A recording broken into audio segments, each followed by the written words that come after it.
Hello, नमस्ते, आदाब। स्वागत है आप सभी का मेरे पॉडकास्ट रिवीलिंग फैक्ट्स विद अविद्या पावर्ड बाय मार्केटिंग हुक के पहले एपिसोड में। इस एपिसोड में आप जानेंगे मुगल सल्तनत द्वारा बनाए गए सुंदर जगहों के जाने अनजाने किस्से, उनकी आर्किटेक्चरल ब्यूटी और उनके इतिहास के बारे में। तो जब हम बात करते हैं मुगल सल्तनत की तो सबसे पहले हमारे दिमाग में एक जगह आती है, वो है ताजमहल।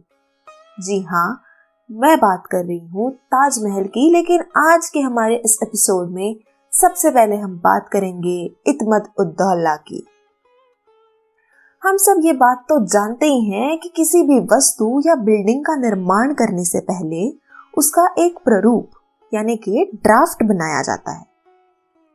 आज मैं एक ऐसे ही ऐतिहासिक मॉन्यूमेंट के बारे में बात करूंगी जो अपने आप में तो सुंदर है ही, लेकिन ये मॉन्यूमेंट भारत के इतिहास के सबसे खूबसूरत इमारत का ड्राफ्ट कहलाया जाता है।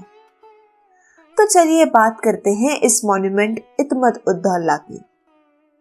ये मॉन्यूमेंट सन 1622 से 1628 के बीच बनाया गया था।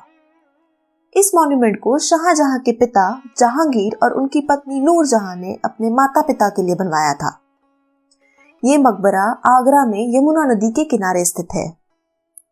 इसका नाम इत्मद-उद-दौला यानी पिलर ऑफ द स्टेट इसीलिए पड़ा क्योंकि नूरजहां के पिता मिर्जा गियास बेग को यह उपाधि दी गई थी। अब बात करते हैं इस मॉन्यूमेंट की सबसे खास चीज की। वो है इस मॉन्यूमेंट का आर्किटेक्चरल डिजाइन। ये मॉन्यूमेंट मुगल सल्तनत में बनाया गया पहला ऐसा मॉन्यूमेंट है जिसमें संगमरमर का इस्तेमाल किया गया है। मकबरे के अंदर के एरिया में जाने के लिए एक बड़ा सा एंट्रेंस है जिसे पिश्ताक या इवान डिजाइन कहते हैं। ये डिजाइन एक बड़े दरवाजे की तरह लगता है और ऊपर से एक त्रिकोणीय आकार में जुड़ा हुआ है। टूम्ब में जाने के लिए डिजाइन की खिड़कियां बनाई गई हैं, जाली के डिजाइन की खिड़कियां बनाई हैं। मकबरे के आसपास समान अंतर में 4 मीनार बनाए गए हैं और ये पूरा मॉन्यूमेंट एक बाग के बीचों बीच उभारा गया है। ग्रेवयार्ड यह एक ही जगह है इस मकबरे के अंदर जो असमान रूप से बनाया गया है। अगर आपने ताजमहल को देखा है तो आपको समझ आ ही गया होगा कि अभी तक मैंने जो भी बातें बताई वो काफी हद तक हमें ताजमहल में देखने को मिलती है। इसी वजह से इस टूम्ब को, इस मॉन्यूमेंट को बच्चा ताज यानी कि मिनी ताजमहल कहते हैं। और अब जब बात ताजमहल की छिड़ ही गई है तो एक मशहूर शायर और गीतकार साहिर लुधियानवी जी ने खूब कहा है और मैं फरमाती हूँ, एक शाहजहां ने बनवा के हंसी ताजमहल, एक शाहजहां ने बनवा के हंसी ताजमहल सारी दुनिया को मोहब्बत की निशानी दी है। इसके साए में सदा प्यार के चर्चे होंगे, खत्म जो न हो सकेगी वो कहानी दी है, खत्म जो न हो सकेगी वो कहानी दी है।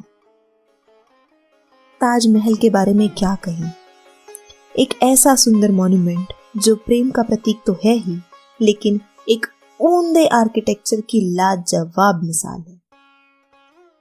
आप तो जानते ही होंगे कि ताजमहल को शाहजहां ने अपनी पत्नी मुमताज के लिए बनवाया था। ये सन 1628 to 58 के बीच में बनाया गया था, यानी कि इसके निर्माण में तकरीबन 30 साल का समय लगा था। ये 42 एकड़ के एरिया में फैला हुआ है और 73 मीटर लंबाई है इसकी, जो कि कुतुब मीनार से भी लंबा है। इसे बनाने में लगभग 20,000 कारीगरों की मदद लगी थी। ये पूरी तरह सिमेट्रिकल है, यानी कि चारों तरफ से समान रूप से बनाया गया है।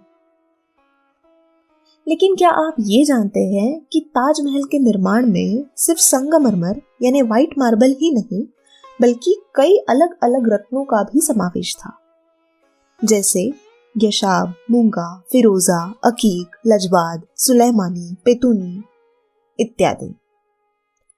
ये सब अंग्रेजों द्वारा निकाल दिए गए। इन रत्नों को दुनिया के कई अलग अलग हिस्सों से भारत में मंगवाया गया था। इन्हें भारत में लाने के लिए कुल 1000 हाथी लगे थे। ताजमहल के मीनार यानी ताजमहल के वॉल्स सीधे 90 डिग्री पर ना होकर बाहर की तरफ झुके हुए हैं, जिसकी वजह से यहाँ अगर कोई भी अनहोनी हो जाए, कोई भूकंप आ जाए या कोई नेचुरल कैलामिटी आ जाए, तो इसके मीनार बाहर की तरफ गिरेंगे, ना कि अंदर की तरफ, जिससे मुख्य इमारत को कोई नुकसान नहीं पहुंचेगा।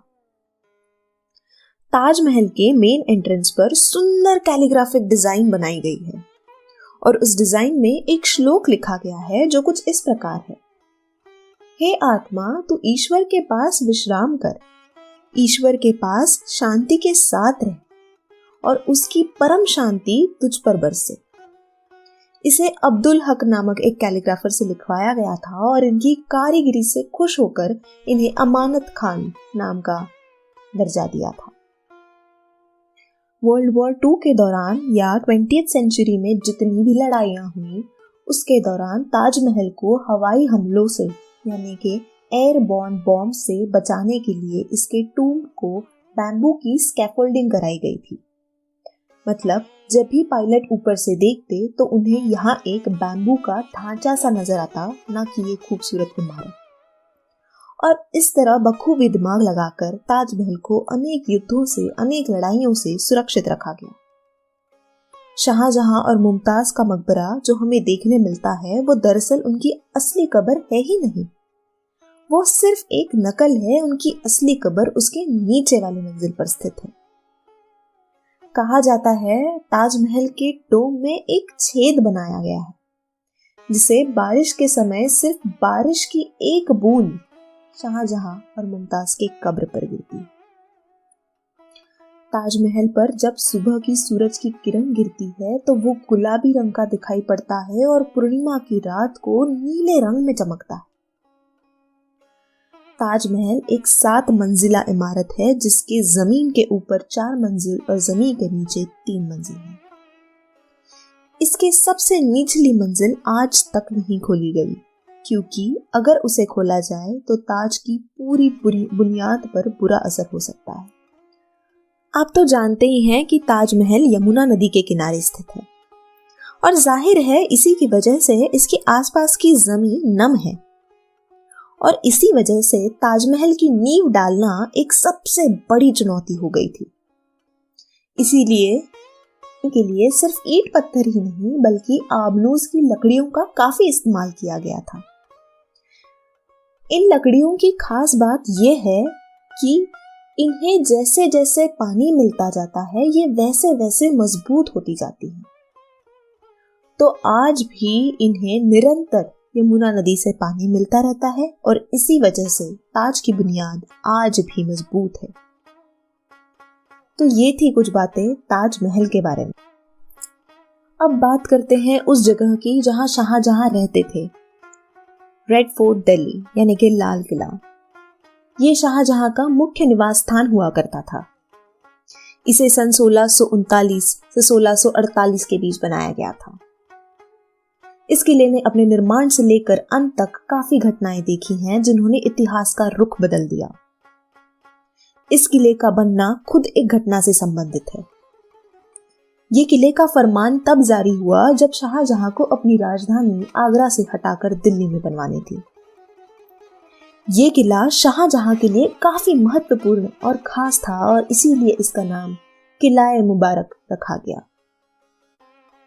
इसमें कुल 7 दरवाजे थे, जिसमें से प्रमुख 2 थे, लाहौरी दरवाजा और दिल्ली दरवाजा। इस किले के मुख्य स्ट्रक्चर्स में कई चीजें थी, जिसमें से कुछ मैं आपको बताऊंगी। एक था दीवाने आम यानी कि ऑडियंस हॉल। यहाँ पर सभी कानूनी और शहर के जरूरी मुद्दों पर चर्चा होती थी। शाहजहां के स्वागत के लिए यहाँ जल बादल नाम का चांदी का शामियाना बनाया गया था, जिसकी कीमत उस समय 1 लाख थी और इसे बनाने में 7 साल का समय लग गया था। इसे काफी हीरो और रत्नों से सजाया गया था। एक था दीवाने खास। ये पूरी संगमरमर से बनी इमारत थी और ये दरबार सिर्फ रॉयल्स और घर के सदस्यों के लिए ही था। इसके बीच में एक नहर यानी कि वाटर स्ट्रीम बहती थी, जिसका नाम था नहर बिश्त। यह नहर पूरे किले के अहम हिस्सों से बहती थी।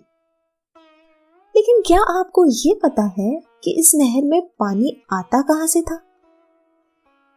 वो आता था यमुना नदी से।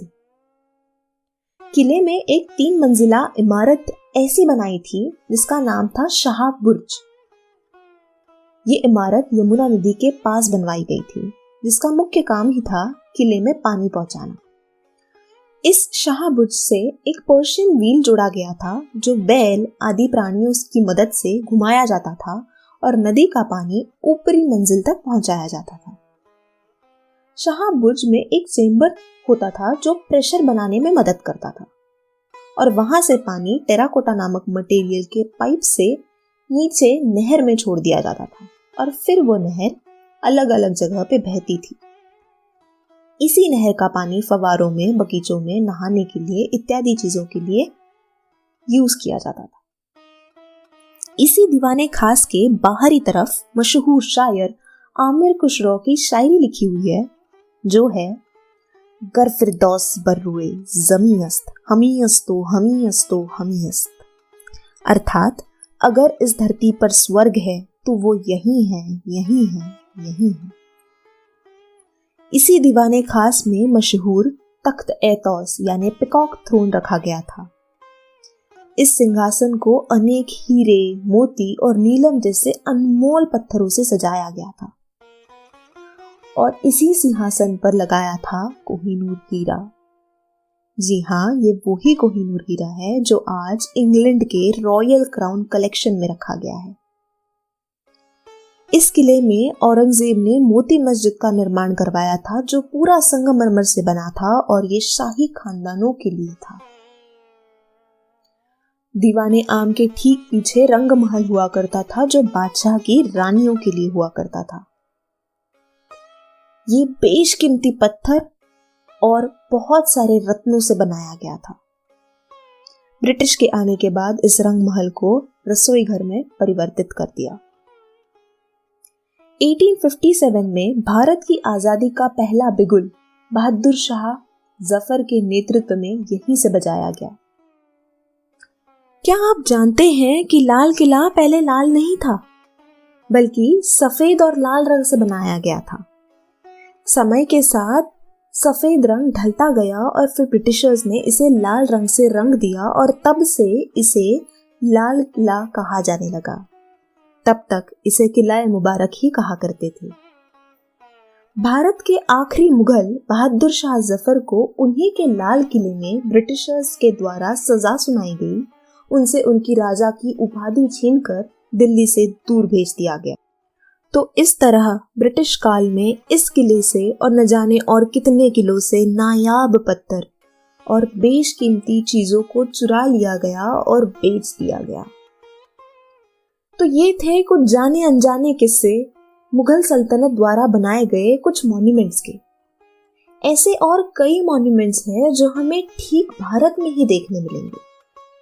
यकीनन बहुत चीजें हैं जो हमें पुराने जमाने के लोगों से सीखने को मिलती है। बिना टेक्नोलॉजी के भी इतना खूबसूरत काम तो शायद आज हम टेक्नोलॉजी के होते हुए भी नहीं कर सकते। इसीलिए कहते हैं पुराने लोगों से काफी कुछ सीखने जैसा है। Culture wise, engineering mind, technological mind, architectural mind, political mind और न जाने और कितनी चीजें हैं जो हमें सीखनी चाहिए। उम्मीद है आपको ये एपिसोड पसंद आया होगा। मिलते हैं जल्द ही मेरे अगले एपिसोड में ऐसे ही कुछ इंटरेस्टिंग फैक्ट्स और इंटरेस्टिंग स्टोरीज के साथ। तब तक के लिए मैं अभिज्ञा आपसे विदा लेना चाहूंगी। धन्यवाद।